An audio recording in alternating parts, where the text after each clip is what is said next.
Hey guys, and welcome back to the channel. If you're new here, welcome. This is Art Theories, where we talk about art education, all that sort of stuff. So in this video, I'm going to tell you what art schools actually want to see in a portfolio. And I'm going to give you guidance and advice on how to make your portfolio as strong as possible. A lot of art school applicants seem to think that a portfolio needs to contain a lot of amazingly realistic finished paintings. This is a myth. In this video, I'm going to explain why that's a myth and what art schools are actually looking for in a portfolio. In fact, being able to draw and paint realistically is impressive, but it's not what art schools are looking for. And just because you can draw and paint realistically does not guarantee you a place in the most competitive art schools.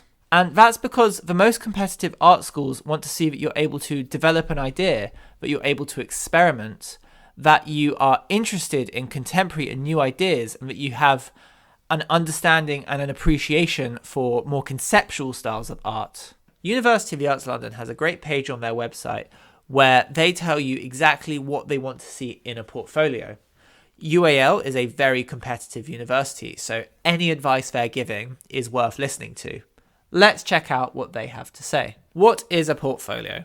Our definition. A portfolio is a collection of work that showcases your skills, personality, and creative potential. It should narrate your story from what you've learned and created so far to what you plan to do next. With initial sketches, contextual references, and finished pieces, it's your chance to show us why you want to study your course at UAL. So the sentence that stands out to me the most here is you should narrate your story. Like, what exactly does it mean, narrate your story?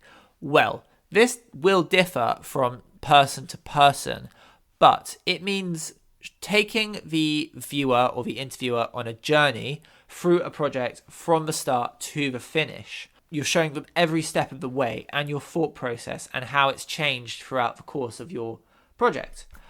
I found this picture on Pinterest, so I cannot credit the artist because I don't know who the artist is, but it's a really nicely presented sketchbook page and it would look really good in a portfolio for a couple of reasons. Firstly, it looks great. The student clearly spent a lot of time and care making this page look fantastic and very presentable.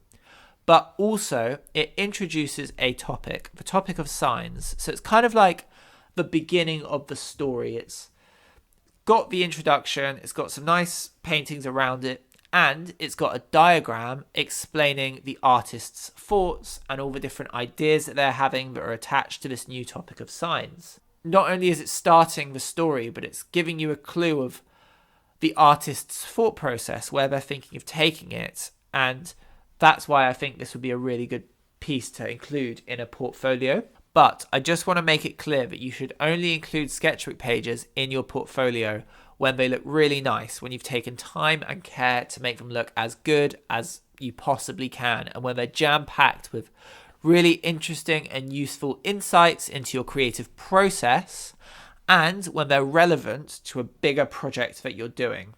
So once you've introduced the project, you may want to share a relevant research page that's linked to the same project. Have you reflected on the work of any other artists or creatives that are touching on similar themes? Have you experimented with any new materials, and what was the result? So I found this sketchbook page by the YouTuber Izzy Brookie. I did actually ask if I could use it, but I didn't hear back from her, so I'm just using it. I've included this sketchbook page because A, it's really nicely laid out.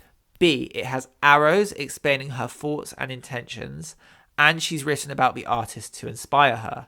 So this gives the interviewer so many insights into her thoughts and her creative process. And it's very nicely presented, so it's easy to digest and it looks really good. So if you started by showing a really nice title page, and then you moved on to a sketchbook page where you're exploring different ideas around the same theme, maybe reflecting on a relevant artist or creative, and experimenting with materials, all in the same project, on the same topic or theme, you're continuing to tell one story. You're taking the interviewer on a journey with you through this project. Art schools really want to see that you're someone who experiments with different styles and materials, that you're not afraid to leave your comfort zone. That's why it's such a good idea to show experimentation within a portfolio.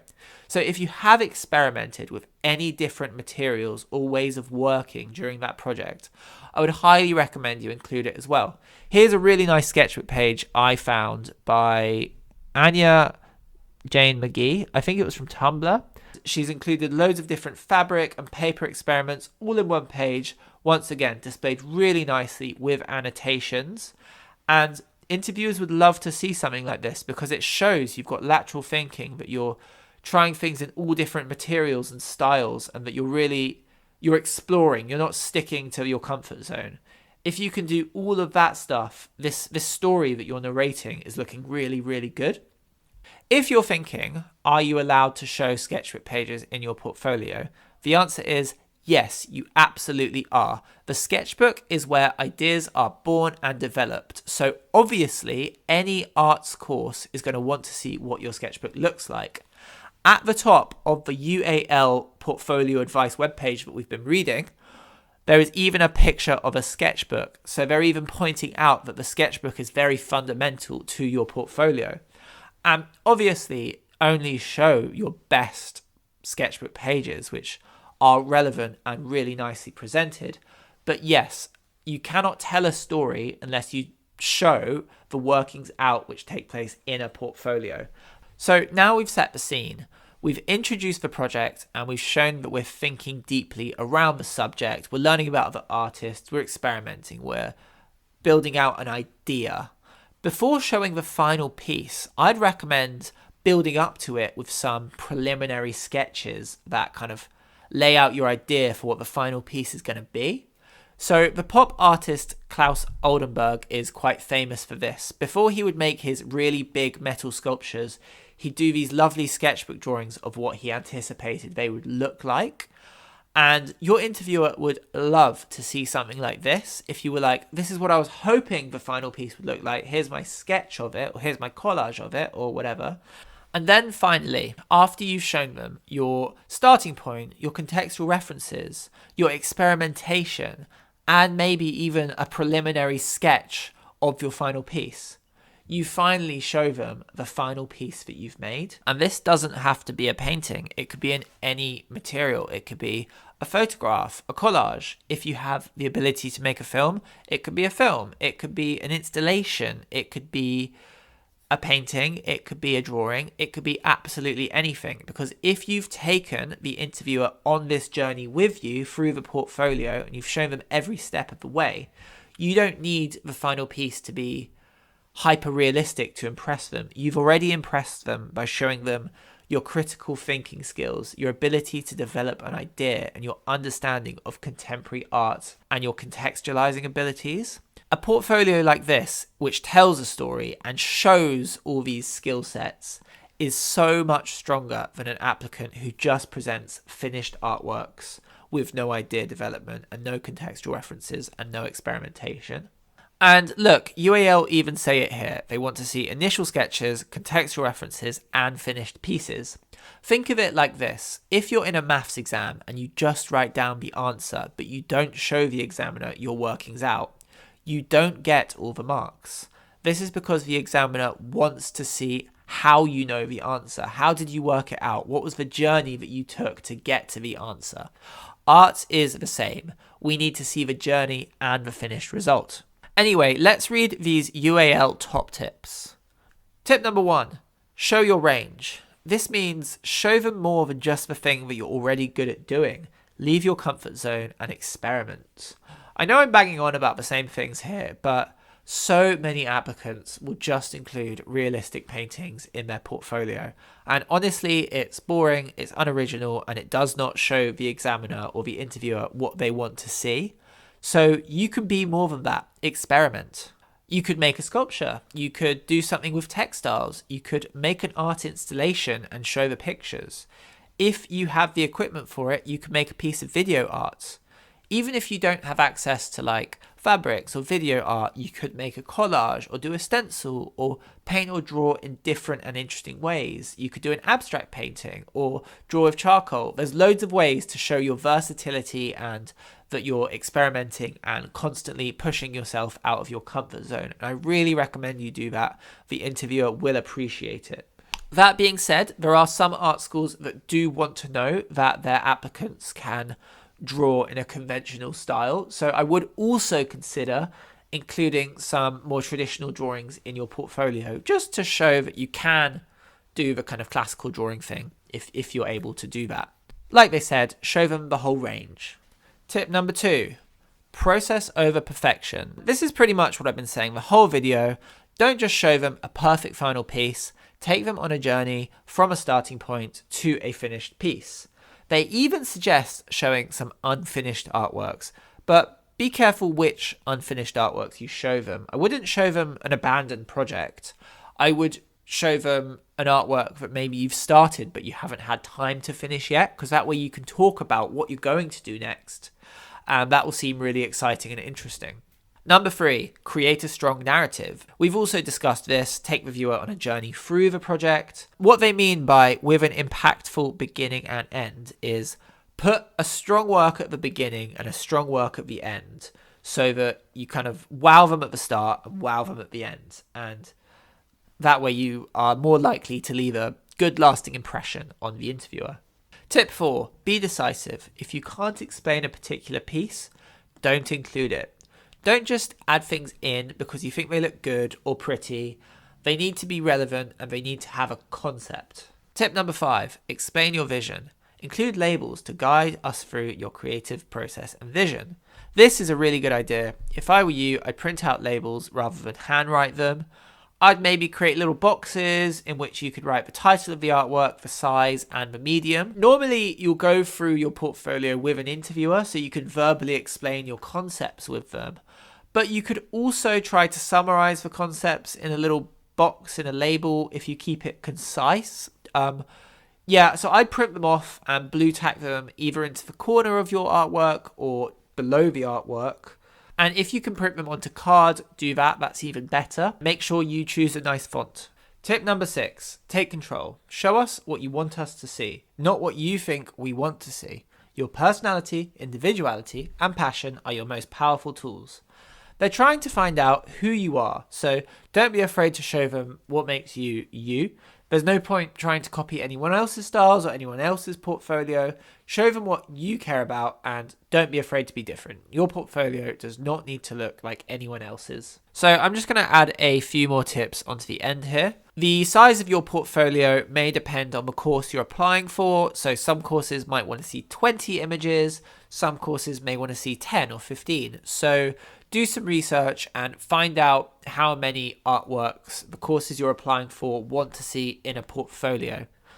And these days, you will probably be asked to upload a digital portfolio as well as having a physical portfolio. I would recommend making the physical portfolio first and then making the digital portfolio next, because you either can photograph or scan everything that's in the physical portfolio, upload it to the computer, and you've got your digital portfolio.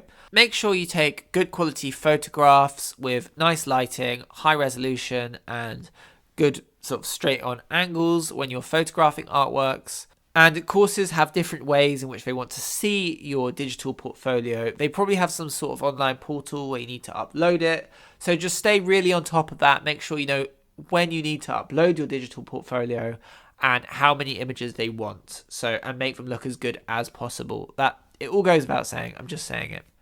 If you can afford it, I'd recommend getting a portfolio like this. That's because they look quite good and quite professional, and they keep the art safe, and you can get them in different sizes depending on the size of your artworks and stuff like that. They are a little bit expensive, so if you can't afford this particular brand, there are some cheaper ones out there, or if you're at sixth form, they might have portfolios they can give you, so speak to your art teacher about that. So I personally use a portfolio that's like this. I like these because they do the job, they keep the work safe, they're very unpretentious, and they're really affordable. And again, you can get them in different sizes.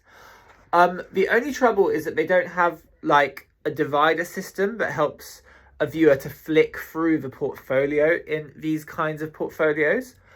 But you could create a system yourself using bits of card or something maybe. And it's really important to point out that the interviewer is not going to be judging you based on the expensiveness of your portfolio. They're judging the content of the portfolio, the work that's in there, not the actual how nice and fancy your portfolio is. So yeah, this is a good alternative as well, and I am quite a big fan of these. So one final piece of advice. On the UAL webpage, which I've been referencing in this video, they have these really useful interviews with students and professors talking about how to make the best possible portfolio. I think these videos are really useful and I definitely recommend you check them out. I just want to show you one very quick clip. We look at Instagram accounts now. I mean, it's a way of recording what you see. Yes, you did hear that correctly. That is a UAL course leader admitting that they check applicants' Instagram accounts when considering their application.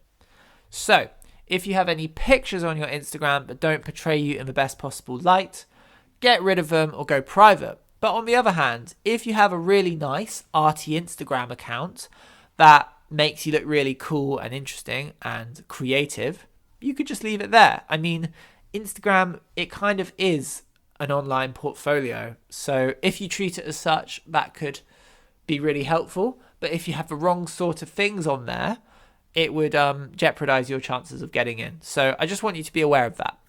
I hope you found this video useful. I have also made a video about how to pass your art school interview, and I've made a video on how to write a personal statement for art school. If you're applying for a creative course, I recommend you watch all 3 of these videos. There's a lot of very valuable information there, and I think you'd really benefit from that. And if you are applying to art school, best of luck. I really hope these videos helped. Thank you for watching.